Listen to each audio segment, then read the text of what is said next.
नमस्कार मित्रांनो, rebel star form मध्ये सर्वांचं स्वागत आहे। तर बघू शकताय आपल्या होंड्याचं पिल्लू आहे, होंडीचं बकरा आहे। किती टॉप क्वालिटीचं काय जबरदस्त आहे बघा। 10 दिवसाचं पिल्लू असेल हे। किती लांबट आणि किती टॉप क्वालिटी बघितल्याच्या नंतर तुम्हाला लक्षात येईल।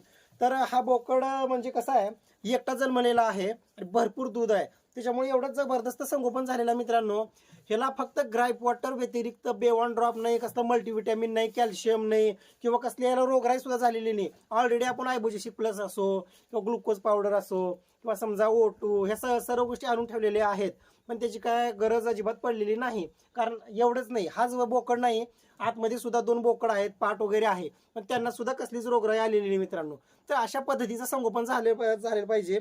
आता हा जो बोकड आहे हा शक्यतो होंडा बोकड आहे, कारण शेळी तर होंडीच आहे आणि लागवडीचा बोकड सुद्धा होंडाच होता। आणि ते पण कसं आहे, एकदम काळा आणि जबरदस्त एकदम टॉप क्वालिटीमध्ये बोकड तुम्ही बघू शकताय। आता हा बोकड कमीत कमी मित्रांनो, मी अतिशयोक्ती सांगत नाही, जुलै महिन्यापर्यंत सरळ 15,000 पर्यंत सरळ विक्री होत असते। म्हणजे माझ्या संगोपनावरती तर 100% 6 महिने प्लसचा बोकड 15,000 पर्यंत विक्री करत असतो आपण। सर्वांना माहिती आहे किंवा रेग्युलर वगैरे जे काही आपले सबस्क्रायबर आहेत त्यांना माहिती आहे किंवा रेबल स्टार फार्मवरती शेळ्यांचं संगोपन कसं केलं जातं। आता बघा, मेन गुड न्यूज म्हणजे तुम्हाला सांगतो, आता सोमवारी मी इस्माईल वगैरे जाणार आहे येणेगुरच्या बाजारला आणि व्यवस्थित 2 किंवा 3 चांगल्या टॉप क्वालिटीच्या पिल्लांच्या शेळ्या आणणार आहोत आपण। आणि मग फायनली म्हणजे आता सर्वांसाठी गुड न्यूज आहे की आपल्या शेळ्या इथून पुढे जे आहेत ते एकदम फास्ट वाढणार आहेत मित्रांनो। ऑलरेडी आपल्या आता ह्या 2 शेळ्या समजा, तसाही ह्या आपल्या ज्या 2 आहेत त्या मिलिटरी कलरच्या शेळ्या बघू शकताय, त्या शेळ्यांची विक्री करायची आहे आणि एखादी टॉप क्वालिटीची अजून थोडीशी मोठी आणि मोठ्या राशीची एकदम जबरदस्त शेळी आणायची आहे। बघू ते सुद्धा काय होते। आणि ऑलरेडी आपल्या 3 शेळ्या मोठ्या आहेत, एक पाठ आहे ते पण गाभण आहे आणि एक पाठ लहान आहे, हे 3 बोकड। मग आता 2 ते 3 शेळ्या येणार, मग त्याचे 4 ते 5 पिल्लं येणार। मग तेच कसं सेट करायचं, कारण की बघा आता बाजारातल्या शेळ्या म्हणल्याच्या नंतर मला सांगा, त्या शेळ्या 100% खांडातल्या फिरस्ती शेळ्या असणार आहेत। मग त्या शेळ्या आपण आपल्या फार्मवरती बंदिस्त कोणत्या पद्धतीनं करतो किंवा त्याला कोणत्या चाऱ्यावरती, ह्या बघा आता एवढा उन्हाळा चालू आहे, अगदी म्हणजे दगदग वगैरे चालू आहे, आतमध्ये पिल्लं आहेत, शेळ्या सुद्धा आतमध्ये आहेत, बाहेर सगळं बघायला गेलं तर बंद आहे सध्या, कारण ग्रीन नेट वगैरे मारायच्या वरून। अशा वातावरणामध्ये सुद्धा बंदिस्त शेळी पालन सक्सेस करून दाखवणं म्हणजे खूप मोठी गोष्ट आहे मित्रांनो। मग मला सांगायचा उद्देश एवढाच आहे की आता ह्या उन्हामध्ये नवीन शेळ्या येणार, त्यांच्या पिल्लांचं संगोपन, त्यांची रोगराई, ह्या पिल्लांचं संगोपन किंवा आपण नंतरच्या वेळेस लागवडीचा बोकडापासूनची नवीन सुरुवात, ह्या सर्व गोष्टी जाणून घेण्यासाठी रेबल स्टार फार्मला सबस्क्राईब करून घ्या। हे बघा, मी तुम्हाला एकच गोष्ट क्लिअरली सांगत असतो की व्हिडिओ आतापर्यंत भरपूर बघितलेले आहेत, पण माझंच नाही, तुम्ही कोणत्याही चॅनलवरती जावा, तुम्ही जर 1-2 वगैरे जर व्हिडिओ बघितले, कुठेतरी 4-5 व्हिडिओ बघितले, यशोगाथा बघितल्या किंवा काहीतरी 1-2 रोगराईचे वगैरे बघितले, अशानं शेळीपालन होत नसते मित्रांनो। कारण कसं आहे तुम्हाला सांगतो, तुमच्या मनात समजा कोणता तरी प्रश्न आहे की बाबा शेळीचं आता पिल्लू आहे, पिल्लू जंगल्यासारखं करते, रुंगल्यासारखं करते, दूध थोडंसं पेतंय आणि एका कोपऱ्यामध्ये जाऊन बसत असते पिल्लू। मग हे पिल्लू नीट करण्यासाठी ऑलरेडी आपल्या चॅनलवरती 4 व्हिडिओ असतात। मग ते काय करता, तुम्ही कमेंट करून परत तेच विचारता किंवा आमचा 8 दिवसाचं पिल्लू आहे, दूध पेत नाही किंवा आकडून थांबल्यासारखं आहे, त्याला ताप आलाय किंवा आणि काहीतरी अडचणी वगैरे झाल्या, त्याची जुलाबच वगैरे थांबत नाही। मग त्या टॉपिकवरती, त्या म्हणजे तुमच्या जी काही समस्या आहे त्याच्यावरती ऑलरेडी भरपूर व्हिडिओ बनवलेले आहेत मित्रांनो। त्याच्यामुळे सांगायचा उद्देश एवढाच आहे की रेबल स्टार फार्मला सबस्क्राईब करून घ्या। जर व्हिडिओ आवडत असतील तर नक्कीच सबस्क्राईब करून घ्या, जर नसेल आवडत तर काहीच अडचण नाही मित्रांनो।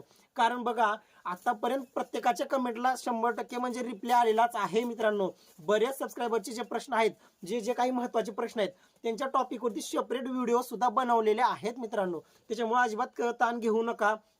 आणि फायनली महत्त्वाचं म्हणजे आता आपण ज्या शेळ्या आणणार आहोत त्या शेळ्यांची निवड कोणत्या पद्धतीनं होणार आहे, निवड कशी करावी, किंवा ज्यावेळेस आपण खरेदी करून आणू त्यावेळेस तुम्हाला सेपरेटली व्हिडिओ भेटणार आहे की बाबा ह्या शेळीची निवड करण्यामागं नक्की काय कारण आहे, किंवा शेळीचं दूध वगैरे, चांगली दुधाची शेळी कशी ओळखली पाहिजे। समजा गाभण वगैरे शेळी जर आणलो, कारण बाजारामध्ये कसं असते, आपण इथं जे काही ठरवलेलं असतो तर ते ठरवल्यासारखं होत नसते मित्रांनो। त्याच्यामुळे आता गाभण शेळी येणार का बोकड वगैरे 1-2 येणार, किंवा शक्यतो आपला जो कल आहे तो होंडे शेळी घ्यावं आणि त्या शेळीच्या खाली 2 किंवा 3 पिल्लं असावं। अशाच आपल्या 2 ते 3 शेळ्या आणणार आहोत मित्रांनो। व्यवस्थित नियोजन झालेलं आहे। 4G बुलेट नेपियर ऑलरेडी आहे आणि आपलं कडबा वगैरे आता येणार आहे, कारण विकत्रीचा कडबा 200 कडबा आपण स्टोअर करून ठेवणार आहोत। सध्या तोरीचं गोळी चालू आहे, सुबाबूळ पण आहे, सर्व नियोजन चाऱ्याचं लावलेलं आहे। बघा, मी तुम्हाला सांगतो मित्रांनो, आता जर सध्या मला जरी मोठ्या जरी आपल्या जे होंडीची शेळी आहे वगैरे मोठ्या जर टॉप क्वालिटी शेळ्या जर 20 जरी शेळ्या दिल्या तर मी संगोपन करू शकतो. भरपूर मी मेहनत करायची तयारी आहे. पण बघा मी का करत नाही तुम्हाला सांगतो. चारा आपलं काय असतंय त्याचं चारा नियोजन, किंवा समजा आणल्या भरपूर शेळ्या, चारा नाही काय नाही, मग ते का फायदा होणार आहे का? उगं 10 शेळ्या आणल्या त्याचे 20 पिले झाले, 7-8 मेले आणि कुठंतर 5-5 हजाराला विक्री झाली बाकीच्या पिल्यांची. त्याला काय करता नाही मित्रांनो. कधी पण लक्षात असू द्या, कधी पण बंदिस्त शेळी पालनामध्ये एक सुद्धा शेळी वाढवतो ना त्यावेळेस चाऱ्याचा विचार करूनच वाढवा. असं विचार करू नका काय एक शेळी आहे एवढ्यामध्ये एक शेळी किती चारा खाणार आहे, का होणार आहे, तशातला विषय नाही. म्हणजे कसं आहे, असं जर तुम्ही जर विचार करत असाल तर सर्रास ते चुकीचं आहे बरं का. कधी पण लक्षात असू द्या, कारण एक दिवसाचं नाही, ह्याचे पिल्लं येणार. समजा एक शेळी आणली, तिचे पिल्लं येणार, 2 महिन्यानंतर ते चाऱ्यावर येणार, ऑटोमॅटिक तुमची संख्या 1ची 3 वरती गेली. मग असं होत असतंय.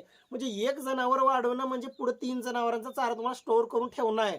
हे आहे बंदिस्त शेळी पालन म्हणजे महत्वाचं. इथं तुम्हाला विचार करणं आहे. मग बरेच शेळी पालक असा विचारच करत नाहीत चाऱ्याचा वगैरे. डायरेक्ट शेळ्या आणणार लॉटवरती, 20-25 आणल्या शेळ्या कोंडल्या शेडमध्ये, मग ते टाकलं एकाच प्रकारचा चारा, खुराकावरती नीट लक्ष नाही, काय नाही, हिमालयाचं 32 पावडर आपल्याला कधी माहीत पण नाही. जर अशा जर गोष्टी होत असल्या तर शेळीपालन खूप अवघड जातं किंवा बंद पडतं. आणि माझं तर एकच म्हणणं आहे, जर तुमचा 6 महिन्याचा बोकड जर 10,000च्या खाली विक्री होत असेल तर शेळीपालन बंद करून टाकणे. क्लिअर कट मी सांगतो. थोडंसं म्हणजे मी क्लिअर बोलत असतो, माझा स्वभाव तसा आहे, तेवढं तुम्ही समजून घेऊ शकता. तर बघू शकता एकदम जबरदस्त. आता हे पिल्लू बघा एवढं शांत बसलेलं आहे. मी बऱ्याच व्हिडिओमध्ये तुम्हाला म्हणलेलं आहे की पिल्लांना वगैरे हातावर घेऊन सांभाळायला शिका मित्रांनो. कारण बघा आता बऱ्याच शेळी पालकांचं असं आहे, आमचं पिल्लू ग्रायपॉटरच पेत नाही. अहो कशाला पिल तुमचं पिल्लू ग्रायपॉटर? तुम्ही व्यवस्थित आता सध्या मी फक्त सिरियस जर जवळ जरी नेलं तर पिल्लू ग्रायपॉटर पेते आपलं. आता बघ मी सकाळीच पाजलेलं 250 ml ग्रायपॉटर. पण तुम्ही काय करता, समजा आता पिल्लू आहे ते सुरुवातीला पेत नाही, त्याला लगेच हिसकून देत आहे, असं केलं ते पिल्लू कशा जवळ येईल तुमच्या? ते पिल्लू दासत काल्यासारखं करतंय. म्हणजे पिल्लू खराब सुद्धा होत असते तुमच्या बऱ्याच ठिकाणी. मग अशा जर गोष्टी जर होत राहिल्या तर ते चुकीचं आहे मित्रांनो. त्याच्यामुळे जनावरांना व्यवस्थित हातावर घेऊन सांभाळायला शिका. कारण कसं आहे, ते आपण व्यवस्थित जर त्यांना जर व्यवस्थित निगा केली, त्याची काळजी केली, जर माया वगैरे करून जर व्यवस्थित जर ठेवलं तर कसं आहे, ते दुपटीनं त्यांची वाढ होत असते. हा पर्सनली माझा अनुभव आहे. तर ठीक आहे, काही अडचणी असेल तर नक्की कमेंटमध्ये विचारत चला. आणि येणाऱ्या शेळ्या कशा आहेत, काय आहेत, किंवा बाजाराचा वगैरे आढावा बघण्यासाठी रेबल स्टार फार्मला सबस्क्राईब करून घ्या. थांबू इथंच. तोपर्यंत जय हिंद, जय महाराष्ट्र, धन्यवाद.